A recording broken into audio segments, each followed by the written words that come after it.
Buenas tardes a los alumnos de quinto año B y de quinto año C. Vamos a conversar hoy sobre el deslinde. Como lo denomina el Código de Procedimiento Civil, es deslinde de propiedades contiguas.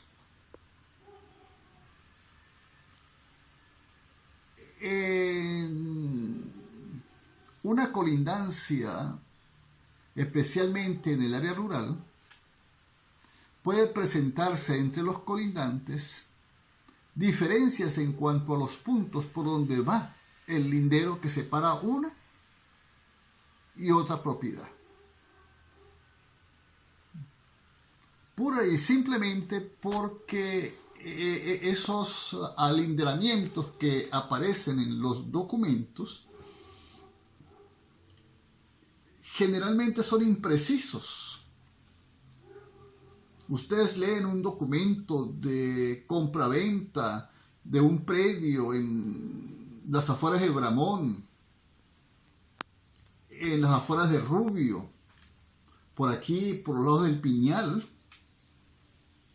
y resulta que se establece que por el norte se parte de una mata de cucaná y luego en línea recta unos 100 metros hasta llegar a un mojón de piedra, y de ahí a la izquierda hasta llegar a una mata de mango, y así sucesivamente, o pura y simplemente se establece que hay una cerca de alambre de púa.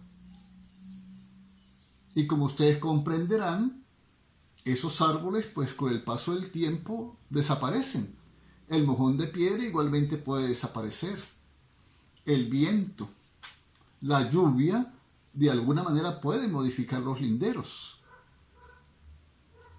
Y en muchas ocasiones no es fácil para los colindantes fijar cuál era el lindero. Y esa imprecisión, esa duda, genera conflicto, genera controversias.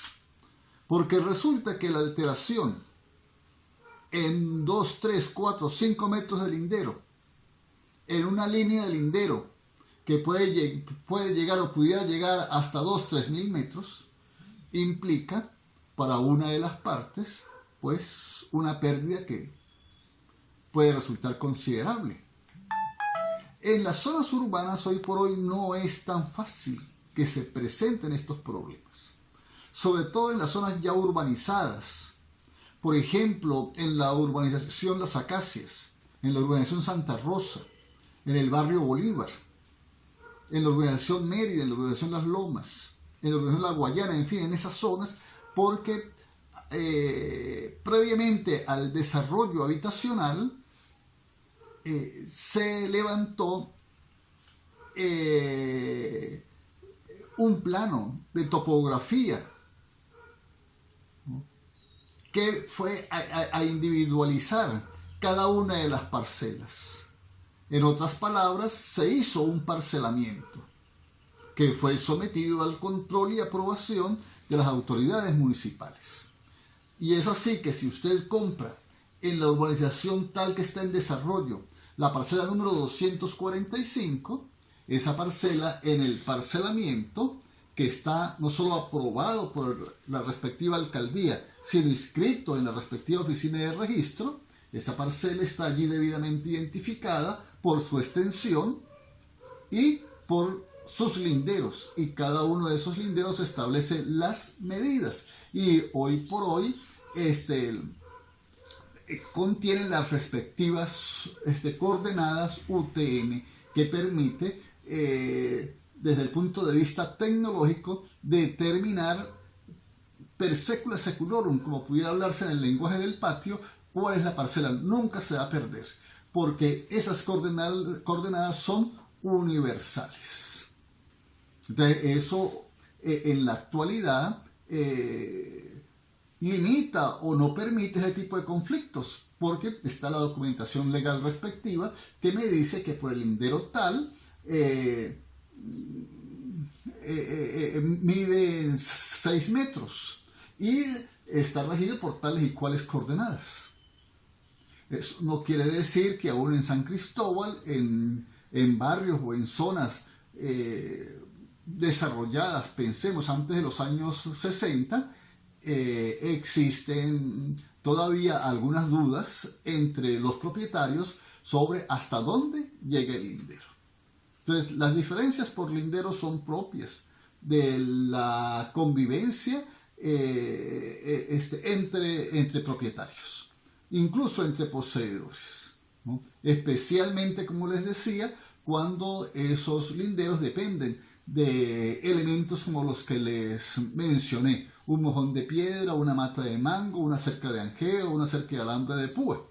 En algunas ocasiones se hace referencia a un camino real. Entonces ustedes pueden decir: no, pero es que existe el camino real.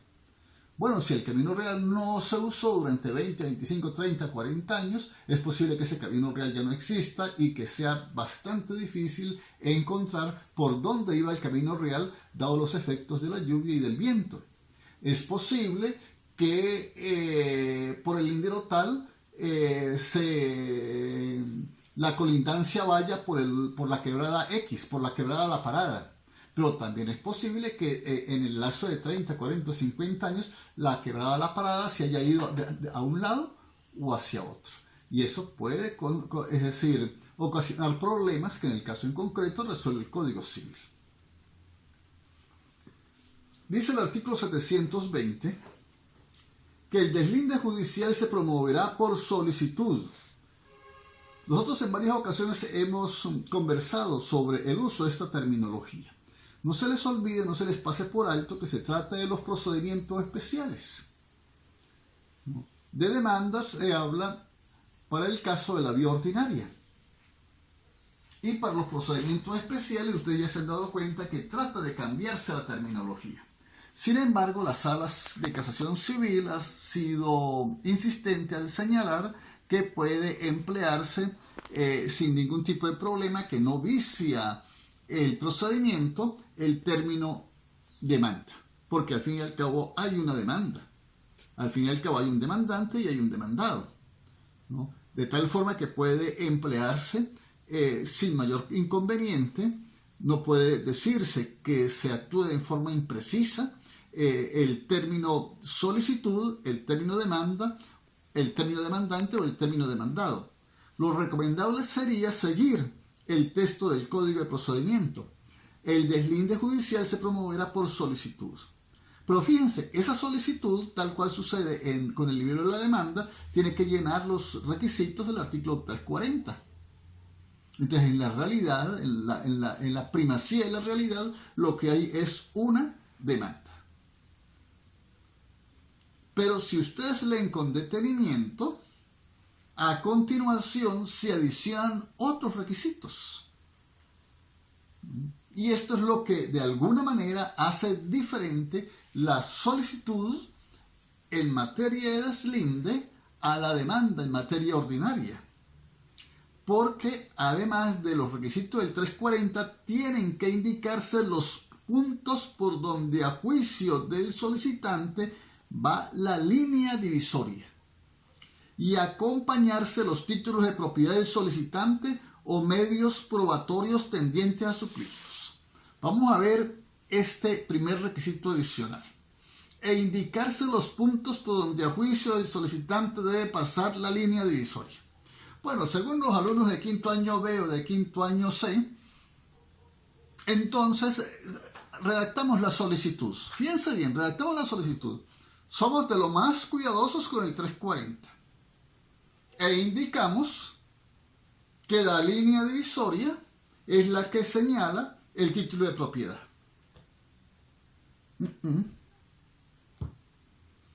La demanda tiene que bastarse por sí misma. Señalamos que los linderos son los que resultan de la correspondiente experticia que se acuerde por parte del tribunal. No va para el baile. Solicitamos que o indicamos que los puntos por donde va el lindero son los que establecen los planos topográficos que se acompañan al libelo de la demanda. No va para el baile. Hay Y esto se lo estoy diciendo sobre la base de la experiencia. Un amigo mío, que ya murió, hace unos 30 años, propuso por el lado del Junco un deslinde y remitió los linderos a los establecidos en los títulos. Y no había forma de convencerlo. Pero Alberto, si los linderos están en los títulos, pero es que la norma me pide que tienen que indicarse los puntos por donde a juicio del solicitante debe pasar la línea divisoria. ¿Cómo la ven? Entonces, les va a tocar que sudar un poquito, ¿no? Se dan cuenta como si hay que trabajar en esto. Ustedes tienen que redactar la solicitud cumpliendo con los requisitos del 340. Bueno, aquí están los planos. Sí, está el plano topográfico. Bueno, entonces ustedes tienen... ¿Por dónde está el conflicto? Por el lindero tal o cual. Y búsquenme el técnico, el topógrafo. Explique por dónde va el lindero. El topógrafo, el técnico le explicará. Y esa explicación que describe el lindero tal o cual, porque es por donde se encuentra el conflicto, ustedes la tienen que llevar a la solicitud de deslinde para dar cumplimiento a este asunto, a este requisito. Bueno, que no existe el plano topográfico, que no existen las coordenadas UTM. Entonces, ¿por dónde va el lindero? No, el lindero va por una mate mandarina, llega a la mate mango, después una mate cucaná y luego hay una toma que está seca. Bueno, entonces ustedes lo indican. Eso sí, en ese caso ustedes tienen que probar que el lindero ha existido desde... ¿Ven? Pero ese requisito tiene que cumplirse porque fíjense, había un defecto de forma y este procedimiento no tiene cuestiones previas. ¿Ven?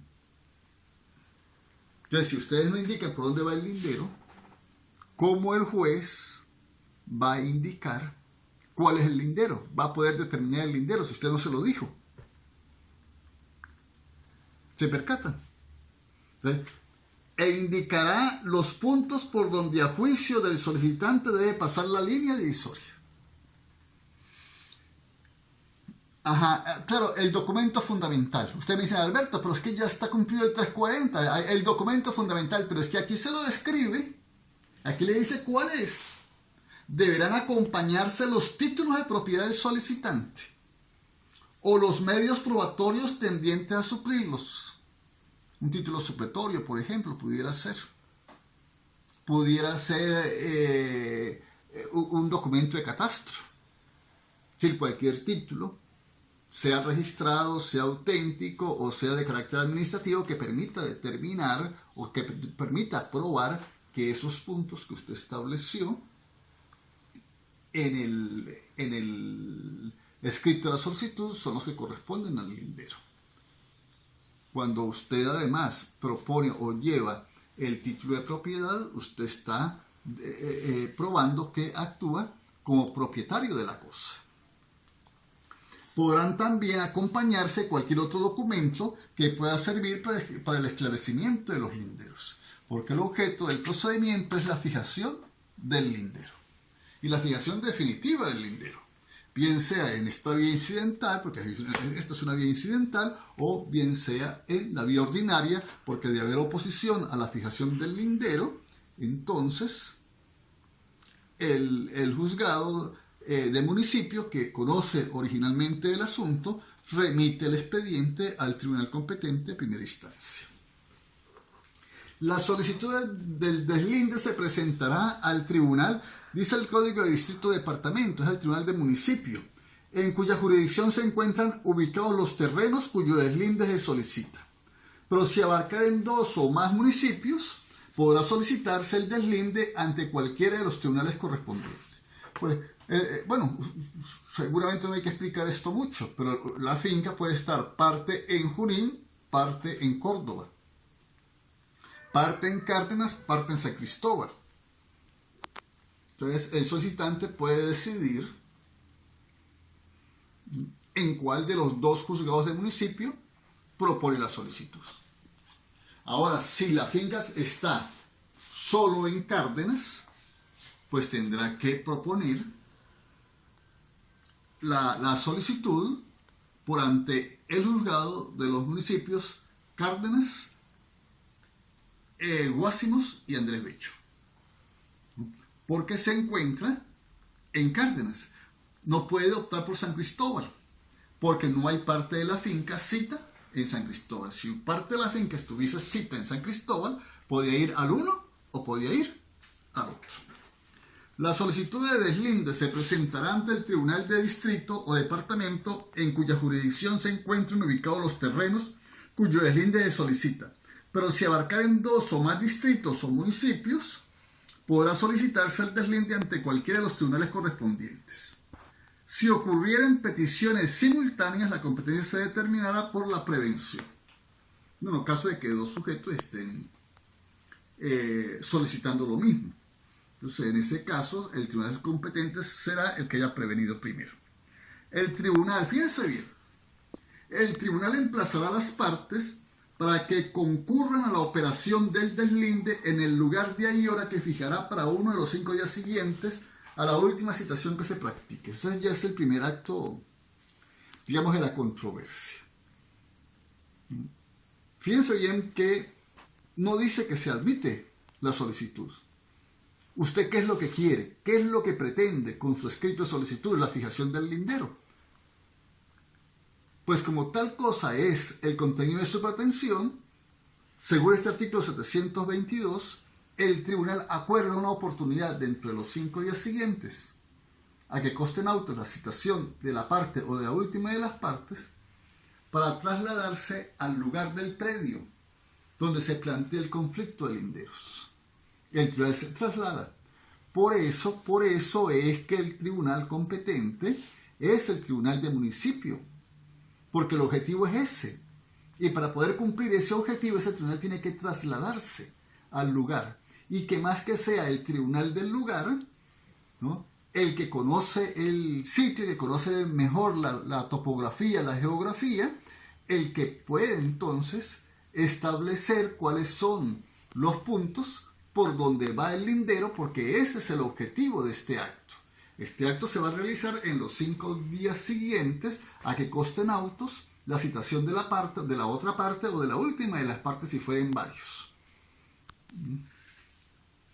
El tribunal en el lugar señalado para la operación, es decir, ese día, a la hora indicada, el tribunal se traslada al lugar del predio, ¿no? Como la otra parte está citada, se espera que la otra parte esté con su respectivo abogado.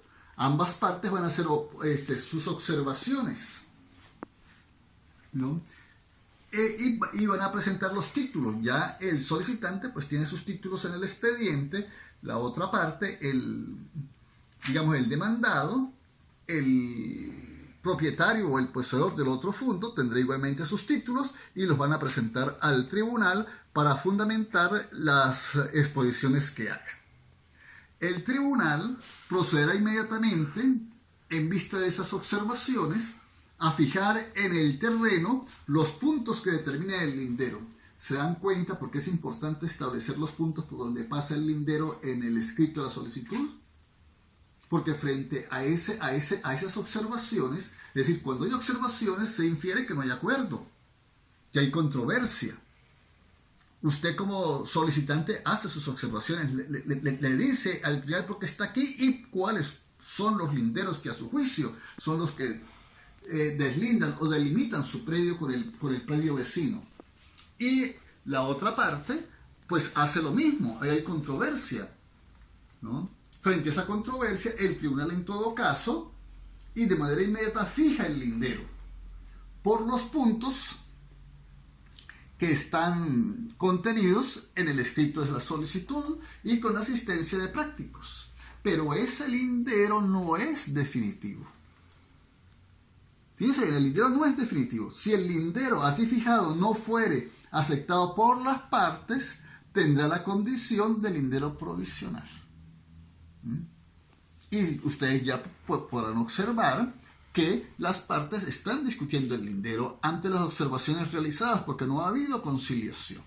En todo caso, lo bueno o lo mejor es que fijado o determinado por el juez el lindero según el escrito de la solicitud, la otra parte, la que ha sido demandada, insista en su inconformidad en el desconocimiento del lindero y haga oposición a la fijación de ese lindero para que no se le tenga como definitivo, sino como lindero provisional. Fíjense bien lo que dice la parte siguiente. Solo en este acto, porque no hay más oportunidad, que el derecho a la defensa, que los derechos constitucionales, que los derechos humanos, no. Está aquí en el código. Solo en este acto las partes podrán expresar su disconformidad con el lindero provisional. Si cualquiera de las dos partes. Porque para las dos partes es el recurso. Solo en este acto las partes podrán expresar su disconformidad con el lindero provisional, señalando los puntos en que discrepen de él y las razones que fundamenten su discrepancia. En otras palabras, esa discrepancia, esas observaciones, esa oposición al lindero que va a fijar el juez provisionalmente o que fija el juez provisionalmente, tienen que ser motivadas. Y tienen que ser motivadas sobre la base de lo que dice este aparte. Porque el lindero va por allá. ¿Y por qué va por allá? Ustedes tienen que dar las razones. No es una inconformidad inmotivada, es decir, es por decirlo, caprichosa. Tiene que ser motivada y tiene que cumplir con los requisitos de este aparte, del artículo 723. Al colindante a quien se pruebe, entonces, ¿qué hace el juez? Mire, en la práctica, cuando se trata de predios rústicos, incluso de zonas en la ciudad que, por ejemplo, por el fondo lo que tienen es una cerca de anjeo y unas matas de plátano, generalmente se lleva una pita. Eso es lo que se lleva, una pita, una cabulla. Entonces, es decir, desde el punto de donde parte se lleva la pita hasta el punto donde termina el lindero. Ahí queda fijado el lindero. Pero ante la discrepancia, ante la oposición, ante la inconformidad de la otra parte, ese lindero no es definitivo. No va a ser el lindero o no es el lindero por ahora. Pero eso sí, usted no lo puede tocar. Ese lindero no puede ser modificado por ninguna de las partes. Claro, aquí se establece una multa. Pero indudablemente que hay falta de lealtad y probidad de la parte si la parte llega a alterar o a modificar el lindero o a destruir ese lindero provisional fijado por el juez. No se les olvide que se fija en un acto de carácter jurisdiccional. Y eso puede traer otras consecuencias jurídicas. ¿Qué ocurrió? ¿Qué ocurre? Porque fíjense bien, es decir, el hecho de que usted haga observaciones motivadas, razonadas, que discrepe el lindero, que diga que el lindero va por otra parte, el hecho de que usted haga oposición no quiere decir que el juez se va a abstener de fijar el lindero. El juez lo fija, pero ese lindero no será definitivo, sino será provisional. Por eso, si usted va a un acto de esta naturaleza como abogado, en representación o asistiendo a la otra parte, usted tiene que actuar así. Porque si usted guarda silencio, el lindero queda reconocido y el juicio se acaba. Mucho cuidado con eso. Mucho cuidado con eso. Por eso hay que leer. Les vuelvo a insistir, tienen que leer. Y leer con amor. No se les olvide que esto para nosotros, por los próximos 60, 70 años, va a ser el pan de cada día. Y si no estudiamos, si no nos formamos, lean. Con el mismo amor que van a leer de ahora en adelante la jurisprudencia. Si no hubiese oposición, aquí está la pildorita que les decía. Si no hubiese oposición al lindero provisional, este quedará firme. Ay, es que yo no sabía. Ay, es que yo llegué tarde. Ay, es que yo no pude llegar. Ay, es que se me olvidó. ¿Se fregó? Se fregó porque usted fue citado.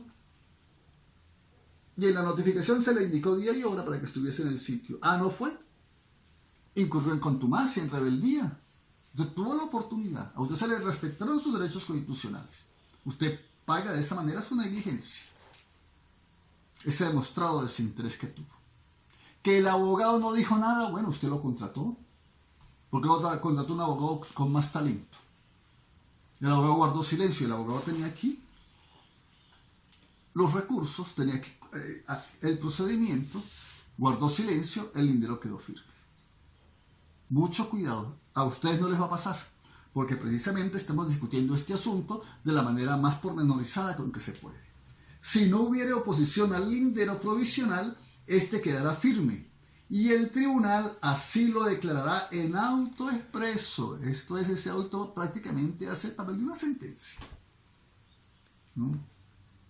En el cual ordenará que se expida a las partes copia certificada de la operación de deslinde y del auto que declare firme el lindero provisional a fin de que se protocolice en la oficina subalterna el registro correspondiente. Esa es la manera de ejecutar la sentencia. ¿Cómo se ejecuta? Registrándola. Sea este pronunciamiento, dada la omisión o la negligencia de la otra parte, o sea, la sentencia que se dicte como consecuencia del procedimiento ordinario. Vuelvo a repetirles, para que no se les vaya a olvidar. Si no hubiere oposición al lindero provisional, este quedará firme, y el tribunal así lo declarará en auto expreso, en el cual ordenará que se expida a las partes copia certificada del acta de la operación de deslinde y del auto que declara firme el lindero provisional. Observen que en dos oportunidades el mismo párrafo utiliza el término firme. El lindero queda firme. Usted no dijo nada, usted no se opuso, usted no hizo observaciones, usted no rechazó el lindero, usted no dijo por dónde tenía que pasar el lindero. Bueno, esta es la consecuencia, se fregó. Como les digo, pues los que están asistiendo a esta clase, los que van a revisar la clase, no pueden cometer ese error porque ya estamos informados, ¿no? Sabemos que si vamos a un acto de esta naturaleza tenemos que llevar el código y antes tenemos que leerlo y estudiarlo y consultar si es preciso para saber lo que vamos a hacer para que no nos vaya a pasar semejante cosa.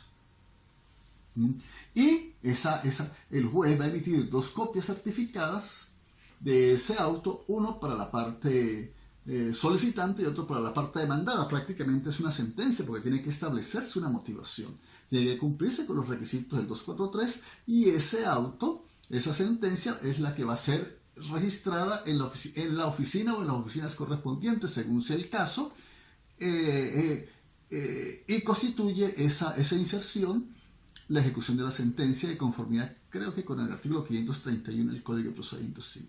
Si estoy equivocado me hacen el favor y me disculpan.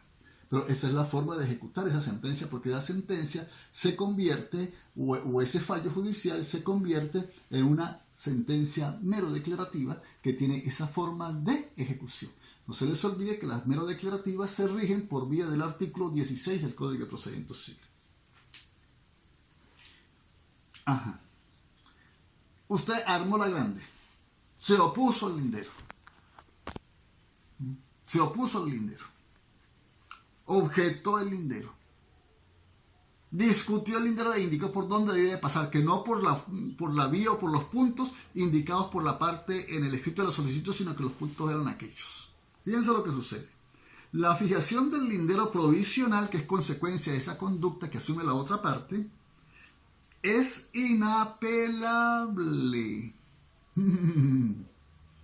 Y la consecuencia es la que les dice, si usted guardó silencio, pero como ustedes no van a guardar silencio, pero si se hubiese formulado la oposición, que es lo que ustedes van a hacer, si ha lugar a ello, porque tampoco vamos a ejercer recursos por ejercerlos, ¿no? Se pasarán los autos al juez de primera instancia en lo civil, competente, ante quien continuará la causa por vía del procedimiento ordinario, entendiéndose que en el tribunal de primera instancia civil, al llegar la causa, esta queda abierta a pruebas al día siguiente del recibo del expediente. ¿Qué es lo que generalmente, o qué es lo que deben hacer los tribunales de primera instancia civil al recibir el expediente? Bueno, generalmente ellos ordenan la notificación de las partes. Y notificadas las partes, se da comienzo al procedimiento ordinario, pero a partir de la etapa de promoción de pruebas, ante quien continuará la causa por el procedimiento ordinario, entendiéndose abierta a pruebas al día siguiente del recibo del expediente. Claro, porque imagínense ustedes, el expediente puede durar 20, 25 días en el correo. Con estos problemas que se están presentando, entonces llega el expediente a distribución, se asigna por esa vía cuál va a ser el tribunal de primera instancia que va a conocer, y lo más lógico, y sobre todo por la vigencia de nuestra Constitución del año 99, es que se acuerde la notificación de las partes. Porque pudiese darse una violación al derecho a la defensa. Entonces lo mejor es examinar, prever cómo actuó el tribunal, cómo actuó en el pasado, y si es necesaria esa notificación. Yo pienso que esa notificación es necesaria. Bueno, este es el procedimiento del deslinde. Muchas gracias. Cualquier cosa me la pregunta. Estoy para servirles. Que pasen una buena tarde.